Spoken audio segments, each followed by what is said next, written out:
में डूबा रहता है। जब भी कहीं जाता है अपने पुत्र नारायण को साथ में लेकर जाता है, भोजन करने बैठता है, नारायण को आवाज लगाता है, नारायण इधर आ मेरे साथ भोजन कर, नारायण चल मेरे साथ सो जा, नारायण चल मेरे साथ घूमने चल।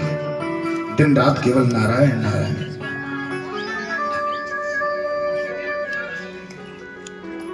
पूरा जीवन बीत गया, जिस समय बुढ़ापा आया, अंतिम समय आ गया। अंतिम समय पर अजामिल बैठा है। यम के दूत अजामिल को लेने के लिए जिस समय आए, अजामिल को कुछ सुझाई नहीं दिया, कुछ दिखाई नहीं दिया। सामने काले काले भयानक काल दूत खड़े हैं। और जिस व्यक्ति की मृत्यु होने वाली होती है ना, उसे 3 घड़ी पहले अर्थात 72 मिनट पहले यमराज के दूत दिखाई देने लगता है। अजामिल की मृत्यु सामने है, अजामिल को यमराज के दूत दिखाई दे रहे हैं। जैसे यमराज इनके दूतों को देखा, यमदूतों को देखा, काले काले काल दूत, चिल्ला पड़ा, चीख पड़ा, देखकर डर गया। किसे बुलाए? प्रेम केवल पुत्र से करता है। दिन रात पुत्र का नाम रटता रहता है, बुलाए किसे? परमात्मा का नाम कभी लिया नहीं, परमात्मा को कभी याद किया नहीं, किसी अन्य किसी व्यक्ति से उम्मीद है नहीं, क्योंकि किसी के साथ अच्छा किया नहीं। किसे बुलाए? चिल्लाने लगा, ये काले काले काले दूत मुझको तो पकड़े जाते हैं। हे नारायण ले बचा मुझे, ये मुझको मारे जाते हैं। हे नारायण मुझे बचा, हे नारायण मेरे पुत्र तू कहां है? देख तेरे पिता को ये काले काले काल दूत पकड़कर मारते हुए ले जा रहे हैं। नारायण के नाम से आवाज लगाई, नारायण को बुलाना चाहा, नारायण के लिए आवाज लगाई, लेकिन नारायण पुत्र तो नहीं आया। तुरंत परमात्मा ने अपने पार्षदों को आदेश दिया, देखो जाओ पृथ्वी पर कोई मुझे बुला रहा है, पृथ्वी पर कोई मुझे पुकार रहा है। आज परमात्मा के दूत, परमात्मा के पार्षद दौड़कर भागकर आए।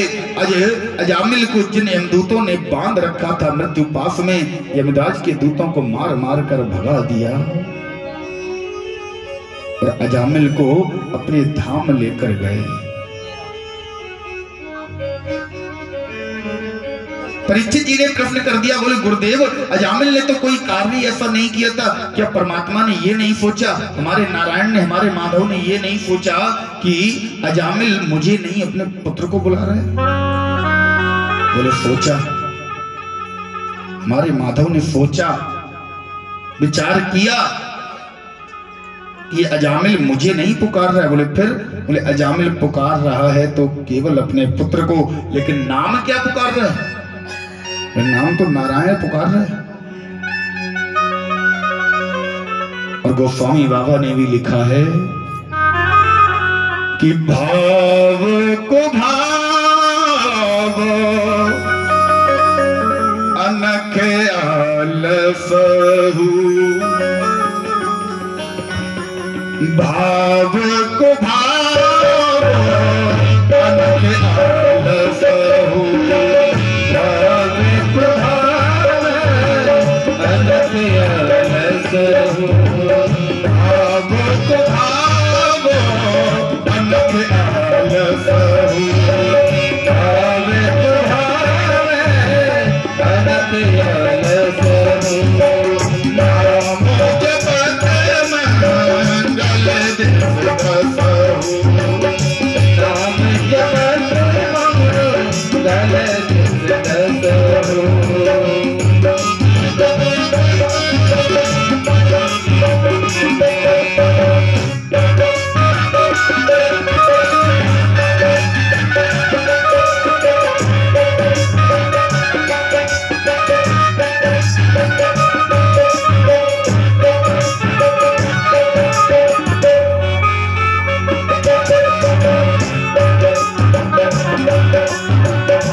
गोस्वामी बाबा ने भी अपनी रामचरितमानस में लिखा है, बोले हमारा परमात्मा वैसे तुम्हारा भाव देखता है, अपनी सेवा के लिए तुम्हारा भाव देखेगा। तुम किस भाव से मेरी सेवा कर रहे हो, उसी भाव से वो तुमसे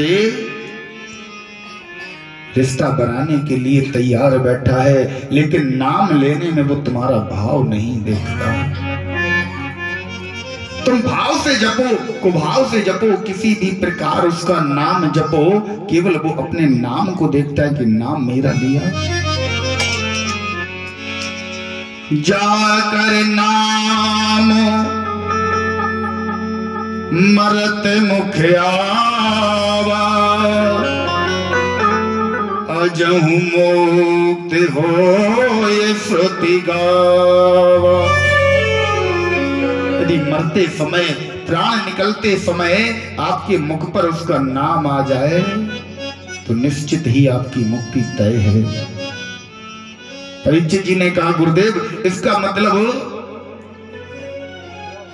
अजामिल ने नाम परमात्मा का नहीं लिया, नाम अपने पुत्र का लिया और मुक्ति पाली। किसी और बहाने से अजामिल को मुक्ति मिल गई? बोले हाँ, किसी और बहाने से अजामिल को मुक्ति मिल गई। नाम का इतना प्रभाव है, प्रभु के नाम का इतना प्रभाव है।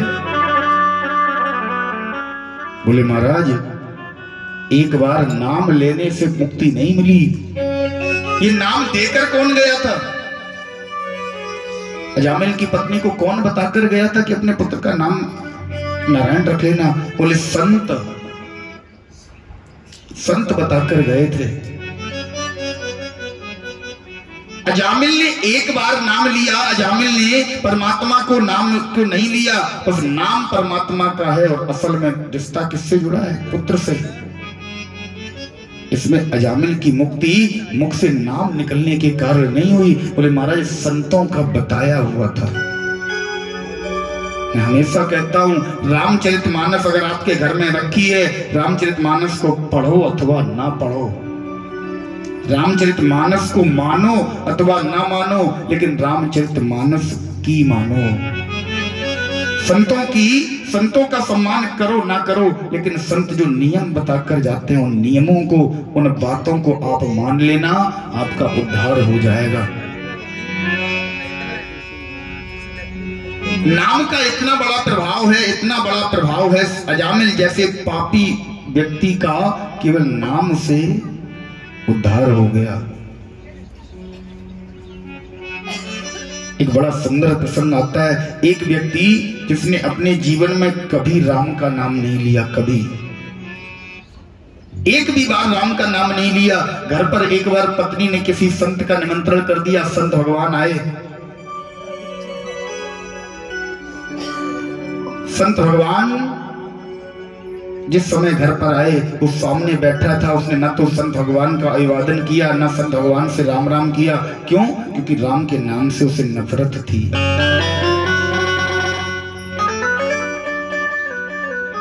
पत्नी ने बताया संत भगवान को, गुरुदेव मेरे ये पति हैं, इन्होंने अपने मुख से आज तक राम का नाम नहीं निकाला। संत भगवान ने हाथ जोड़े, बोले भैया एक बार अपने मुख से राम कह दो, एक बार अपने मुख से राम कह दो। लेकिन वो व्यक्ति राम कहने को तैयार नहीं है, राजी नहीं है।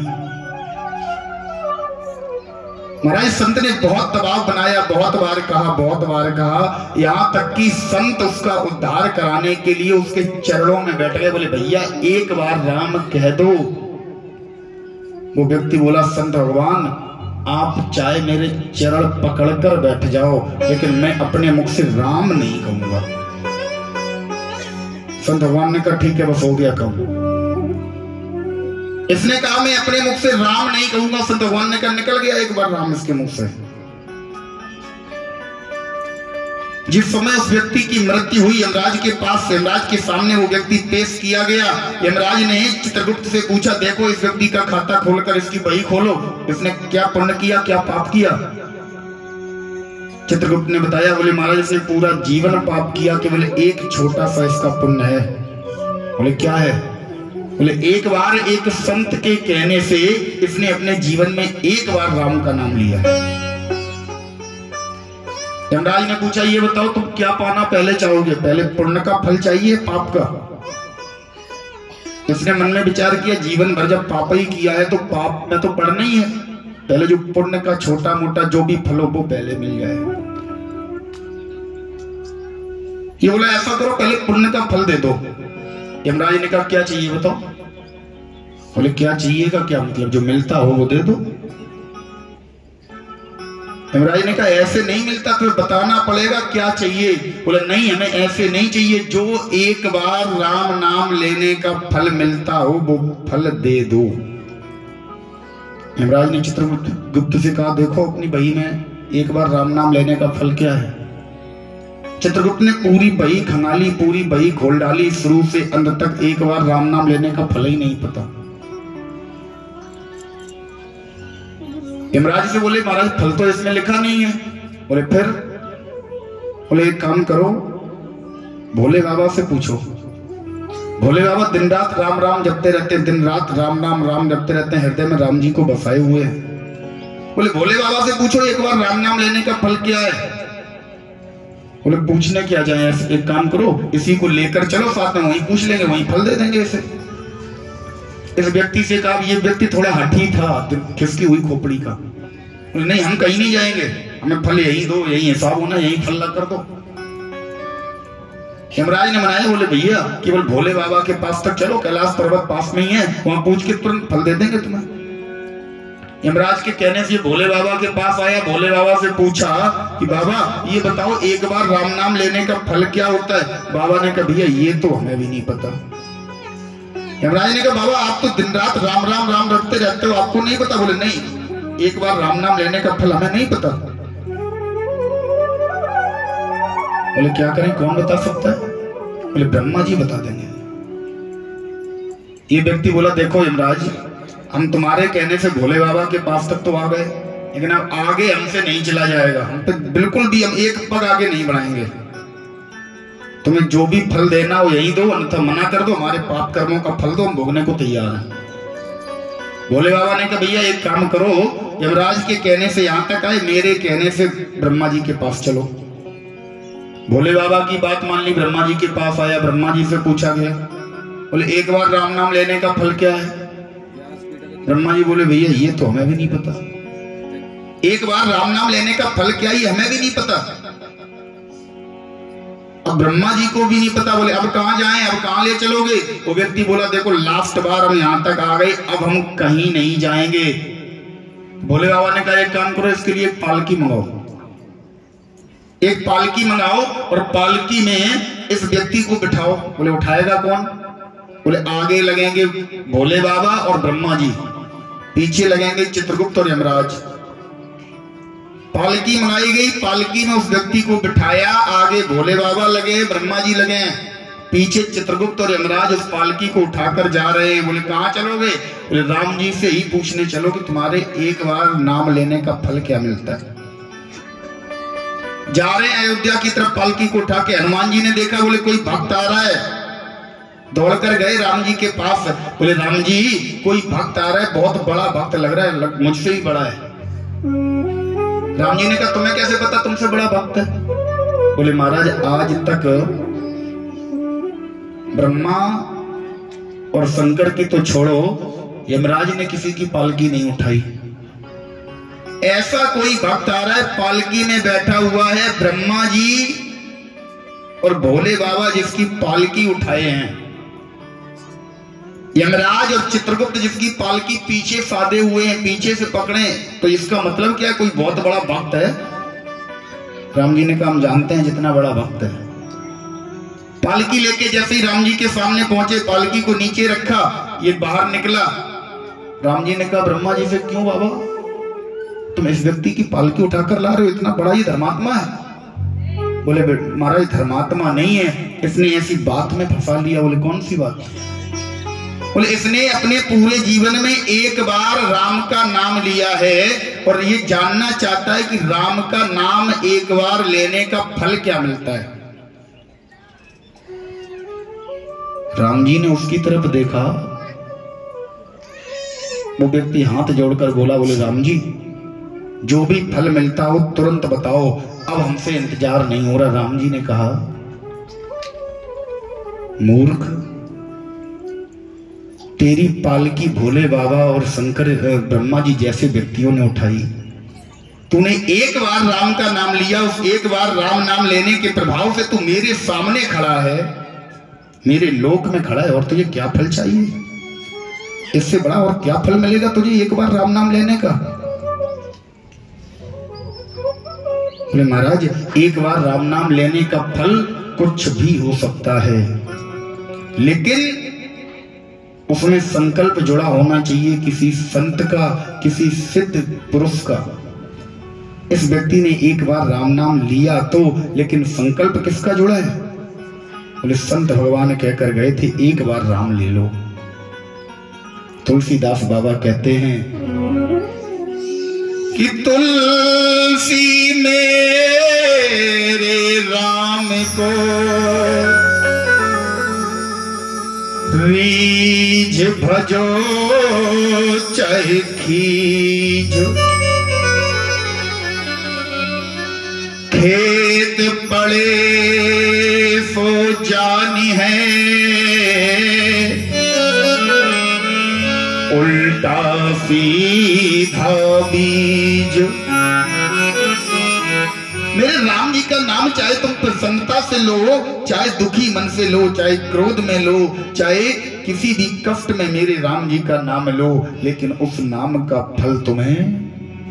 किसान जब अपने खेत में बुवाई करता है तो सारे बीजों को सीधे सीधे नहीं रखता, ऐसे ही फेंक देता है, चाहे उल्टा पड़े सीधा पड़े कैसा भी खेत में गिर जाए बस। लेकिन प्रत्येक बीज एक पौधा बनकर, एक वृक्ष बनकर फसल के रूप में तैयार हो जाता है। और महाराज उसी प्रकार हमारे राम जी का नाम है, तुम्हारी जिह्वा से केवल निकल जाए बस, और जिस दिन निकल गया उस दिन उसका फल तुम्हें निश्चित ही प्राप्त होगा, निश्चित प्राप्त होगा।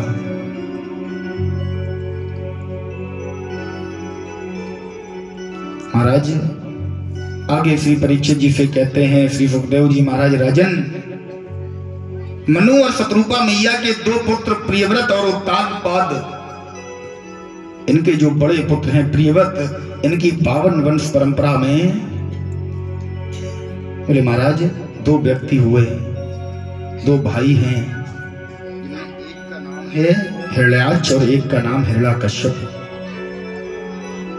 हिरण्याक्ष का वध 12 भगवान के द्वारा पहले ही किया जा चुका है। अपने भाई की मृत्यु का बदला लेने के लिए हिरण्याकश्यप शक्तियां एकत्र कर रहा है। कैसे कर रहा है? तप करने के लिए जाता है, तप कर रहा है। हिरण्याकश्यप ब्रह्मा जी का कठोर तप कर रहा है कि साते पे मंदिर द्रोण्या, साते पे मंदिर द्रोण्या, तपः परम दारुणम्, ऊर्ध्वबाहुर्नभो दृष्टि, पादांगुष्ठा श्रुतावनी। ये हिरण्याकश्यप महाराज आज प्रभु का, ब्रह्मा जी का तप करने जा रहा है। और तप कैसे कर रहा है? बोले ऊर्ध्वबाहुर नभो दृष्टि। ऊर्ध्वबाहुर अपने दोनों भुजाओं को, बाहु अर्थात भुजा, हाथों को ऊपर आकाश की तरफ किए है। नभो दृष्टि, नभ माने होता है आकाश, दृष्टि आकाश की ओर है, हाथ आकाश की ओर है। और पादांगुष्ठा श्रुता बनी, पैरों के अंगूठों के बल पर खड़ा हुआ है। कठोर तप कर रहा है, कठोर तप। ब्रह्मा जी प्रसन्न हुए। ब्रह्मा जी ने प्रसन्न होकर इससे वरदान मांगने को लिए कहा। ये हाथ जोड़कर कहने लगा, प्रभु अहम तु ज्ञात्वा पृथ्वी ते चिरंजीविना। बोले प्रभु मैं इस पृथ्वी पर चिरंजीवी बनकर रहना चाहता हूं, अमर होना चाहता हूं। ब्रह्मा जी ने कहा देखो हिरण्यकश्यप, हम तुम्हें अमरता का वरदान नहीं दे सकते, अमर नहीं कर सकते। तुम इसके बदले में कोई और वरदान मांग लो। जैसे ही ब्रह्मा जी ने कहा कोई और वरदान मांग लो, ये पूरी लिस्ट बनाकर तैयार किए रखा है। बोले महाराज या तो एक अमरता का वरदान दे दो या फिर मेरे वरदानों को सुनो, मेरी मांगों को सुनिए, मैं क्या क्या आपसे मांगना चाहता हूं। ब्रह्मा जी ने कहा एक वरदान के बदले में तुम चाहे 10 वरदान मांग लो, लेकिन अमरता का वरदान हम तुम्हें नहीं दे सकते। कहने लगा तुरंत ब्रह्मा जी से प्रभु, नीचे न मरूं ऊपर न मरूं, भीतर न मरूं बाहर न मरूं,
बोले नीचे न मरूं ऊपर न मरूं, भीतर न मरूं बाहर न मरूं, निस में न मरूं दिन में न मरूं, नर से न मरूं पशु से न मरूं।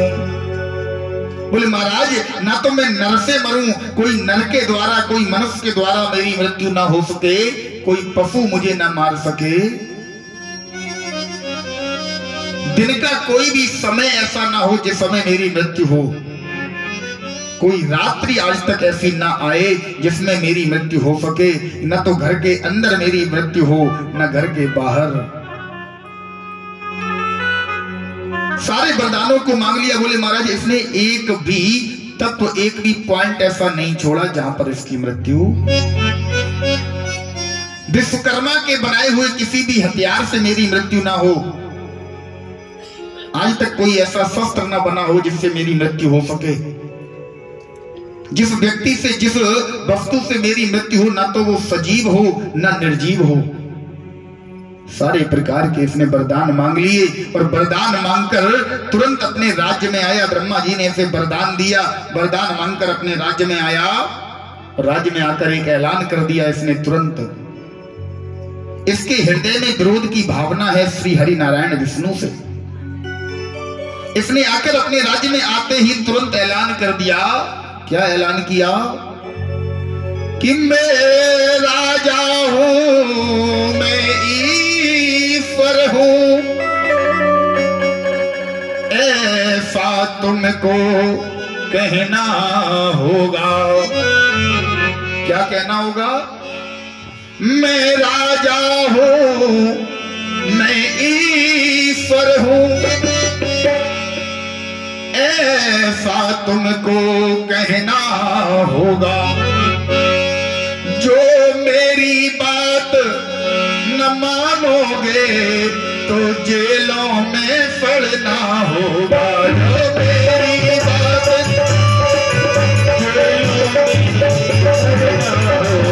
जो मेरी बात न मानोगे तो जेलों में पड़ना होगा।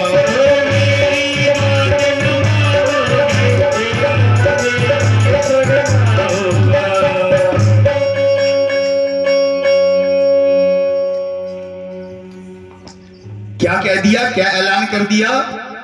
मैं राजा हूं, मैं ही ईश्वर हूं, मुझी को तुम्हें अपना ईश्वर मानना पड़ेगा। आज से जितने भी लोग राम की माला का जाप करते हैं, नारायण की माला का जाप करते हैं, राधे की माला का जाप करते हैं, सब बंद। क्या होगा आज से? बोले आज से सबको एक ही मंत्र दिया जाएगा, हिरण्या कश्यप। सब माला लेके बोलेंगे हिरण्या कश्यप, हिरण्या कश्यप, हिरण्या कश्यप।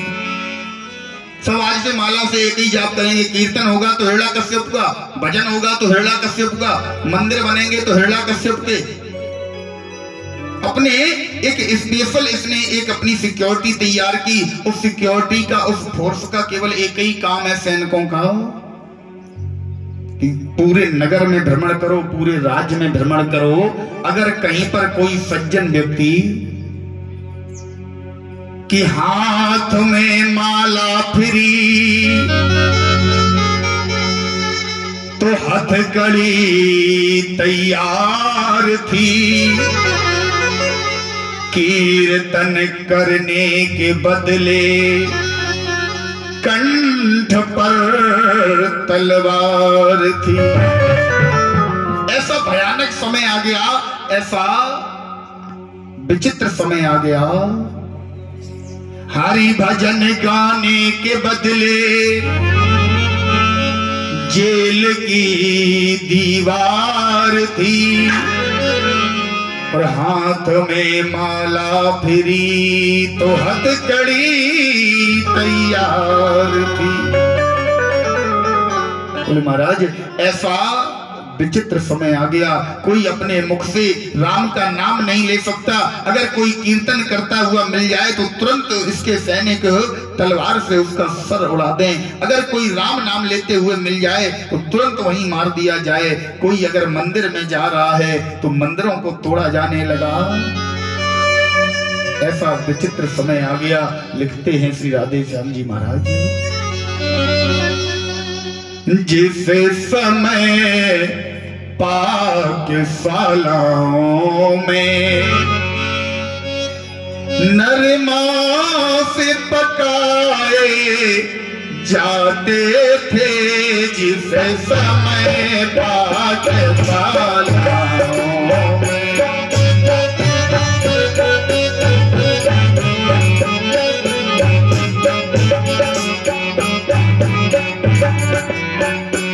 इस समय पाकशालाओं में